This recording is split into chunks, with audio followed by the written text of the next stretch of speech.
A very good morning. Welcome to this edition of News for the Hearing Impaired. I'm Rukma and with me is Sonu. Let's begin with the headlines. Cabinet approves amendments to Motor Vehicle Act, Aadhaar mandatory for driving license and registration of vehicles, major changes in mega power policy.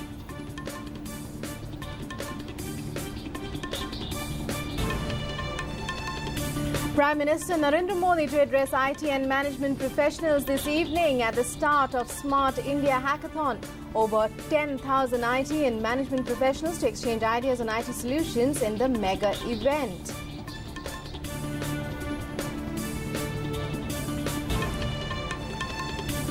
Indian student attacked in Poznan city of Poland is alive, confirms External Affairs Minister Sushma Swaraj. Seeks report from Indian Embassy on the incident.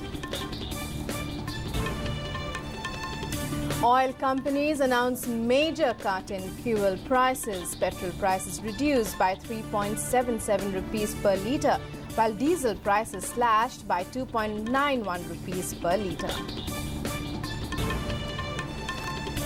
And in badminton, Olympic silver medalist PV Sindhu beats Saina Nehwal in straight sets to semi-finals of Indian Open Series. And now the news in detail. The Union Cabinet has approved the Motor Vehicle Amendment Bill 2016 that provides for linking of driving license and vehicle registration with Aadhaar-based platform. This will mean that a person seeking a learner's license must have Aadhaar number to apply and need not visit transport offices to get it. The move comes in the wake of deduplication of licenses and registration of stolen vehicles. The government has decided to make an all-India register for driving licenses and vehicles which would be available across the country. Other changes approved by the Cabinet to the Motor Vehicle Bill include heavy penalties for traffic violations. With the Cabinet approval, now decks are cleared for the government to bring much-needed reforms in the transport and road sector.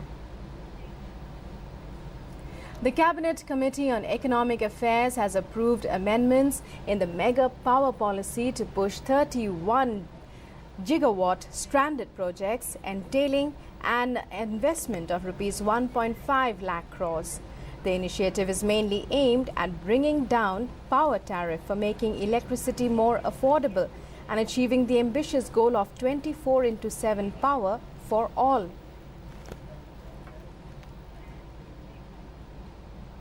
Prime Minister Narendra Modi will address through video conferencing thousands of youth during a nationwide hackathon starting today. The event Smart India Hackathon begins at 8 a.m. and will go on for the next 36 hours in 26 different locations in the country, with each location handheld by one government department or a ministry. Nearly 10,000 youth will be putting their brains together to find innovative solutions to problems during the largest ever hackathon anywhere in the world. The Prime Minister tweeted about the hackathon saying, "At 10 p.m. Saturday, I will join the Smart India Hackathon. You can watch it on your mobile." The hackathon will focus on issues identified by 29 ministries. It will be a great exchange of thoughts and ideas on many issues. Prime Minister Narendra Modi will be visiting Malaysian Prime Minister Najib Razak in New Delhi today. The Prime Minister will hold bilateral talks with his Malaysian counterpart at Hyderabad House. Najib, who is here on his third visit to India, is heading a delegation consisting of several cabinet ministers and senior officials. A delegation comprising 80 to 100 business leaders is also part of his team.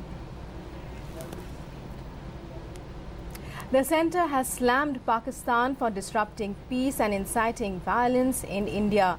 Speaking in the Lok Sabha, Home Minister Rajnath Singh said Pakistan is using social media to incite youth in Kashmir to storm encounter sites to help hold up militants. The GST Council at its 13th meeting in Delhi finalized 9 sets of rules for registration, refund, return, payment, invoice and debit and credit. The next meeting will take place in Srinagar on the 18th and 19th of May. That's when they will categorize goods and services, a process that's called fitment.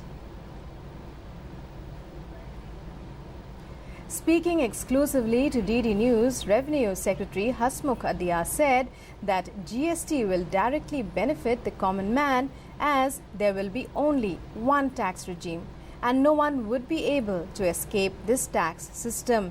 He further said that when GST is implemented, tax rates will reduce as more and more people will come under the tax net. An Indian student who was allegedly brutally assaulted in Poland and was claimed to have died has survived the attack. External Affairs Minister Sushma Swaraj spoke to the Indian ambassador to Poland, Ajay Bisaria, regarding the assault in Poznan city. Swaraj sought a report from the envoy after she was approached by a netizen who informed her about a news item in Polish media regarding the death of an Indian student after being severely beaten up. She tweeted, "There was an incident of beating. Fortunately, he has survived. We are inquiring into all aspects of the incident." Senior Congress leader and Himachal Pradesh Chief Minister Veerbhadra Singh and his wife have been charge-sheeted by the CBI in a disproportionate assets case. Delhi High Court has lifted an interim order of the Himachal Pradesh High Court, which had restrained the CBI from arresting and interrogating him without the court's permission. The case relates to his term as a union minister from 2009 to 2012, where he is alleged to have accumulated disproportionate assets worth 6.03 crore rupees. The new financial year 2017 to 18 is going to be new on the income tax front as well. New IT slabs that were announced by Finance Minister Arun Jaitley during the budget will come into effect from the 1st of April. Also, Income Tax Department has made the return filing form simpler. According to new slabs for the general category, that is for persons up to 60 years of age, income tax will be applicable if income is more than rupees 2.5 lakhs. For income of rupees 0 to rupees 2.5 lakh, no tax will be applicable. A tax of only 5% will be applicable if income is between rupees 2.5 to 5 lakhs. The price of petrol has been cut by rupees 3.77 per litre, that of diesel by rupees 2.91 a litre, the first change in rates in 2.5 months. State-owned oil firms cut rates with effect from Friday midnight. Petrol currently costs rupees 71.14 a litre in Delhi, while diesel is priced at rupees 59.02 per litre. Actual decrease will be larger after taking into account local levies. Rates were last revised on January 16th when price of petrol went up by 54 paise. IOC says the movement of prices in the international oil market and rupee to dollar exchange rate will continue to be monitored closely, and developing trends of the market will be reflected in future price changes. President Pranab Mukherjee has said Assam is perfectly positioned to become the corridor to the ASEAN as India's Act East policy gains strength. Inaugurating the Namami Brahmaputra festival, the president termed the river the lifeline of the people of the Northeast.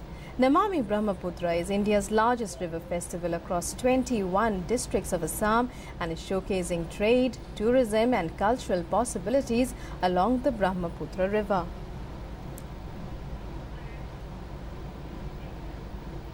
The Supreme Court on Friday refused to give early hearing to the Ayodhya case on the basis of a violation of the fundamental right to worship. The court questioned Subramanian Swamy's locus standi in the case. The court had, in its earlier hearing of the case, offered to mediate and had even suggested to spare a sitting judge for the same.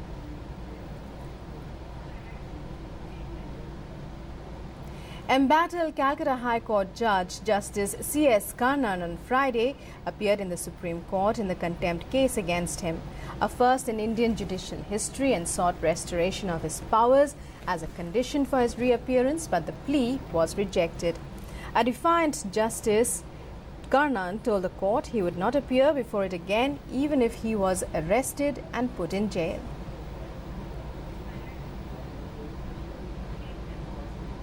In badminton, PV Sindhu reached the semi-finals of the Indian Open Super Series badminton tournament following a 21-16, 22-20 victory over Saina Nehwal in the women's singles at Delhi's City Fort Stadium on Friday. This was only the second time that the Indian heavyweights clashed at the international level. Saina had beaten Sindhu in the previous encounter at the Saeed Modi Grand Prix in 2014. Now Sindhu has made it 1-1 in the head-to-head tally. The Olympic silver medalist Sindhu proved why she is the higher-ranked player with a clinical performance in the closely fought contest. Sindhu will now face second-seeded Sung Ji-hyun of South Korea for a place in the final. Meanwhile, Sameer Verma entered the men's singles quarter-finals. Well, that's all we have time for in this edition of News for the Hearing Impaired. Namaskar.